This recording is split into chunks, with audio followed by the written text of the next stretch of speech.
পাগলু সেই নাচের ভিডিও নিজেই শেয়ার করে ভারতের প্রধানমন্ত্রী মোদি লিখেছেন, নিজেকে নাচতে দেখে আনন্দ পেলাম।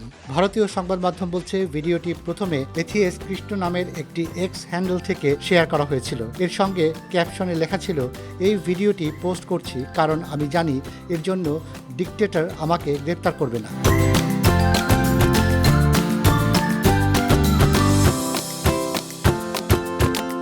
আর এই ভিডিওটি ফের শেয়ার করেছেন ভারতের প্রধানমন্ত্রী নরেন্দ্র মোদী। সঙ্গে ক্যাপশনে লিখেছেন, আপনাদের সকলের মতো আমিও নিজেকে নাচতে দেখে আনন্দ পেয়েছি।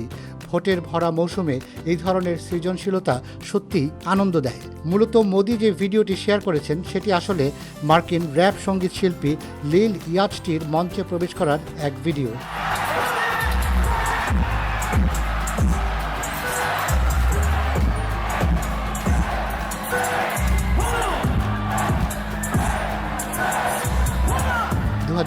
সালের 21শে জুন ইউটিউবে ভিডিওটি প্রথম পোস্ট করা হয়েছিল। তারপর থেকে কৃত্রিম বুদ্ধিমত্তা বা এআইয়ের সাহায্যে অ্যাডলফ হিটলার থেকে শুরু করে ডিসি কমিক্সের সুপার ভিলেন জোকারের মতো বিভিন্ন বিখ্যাত বা কুখ্যাত ব্যক্তিদের মুখ ইয়াচটির জায়গায় ব্যবহার করে মিম তৈরি করা হয়েছে। এবার সেই জায়গায় বসল নরেন্দ্র মোদীর মুখ।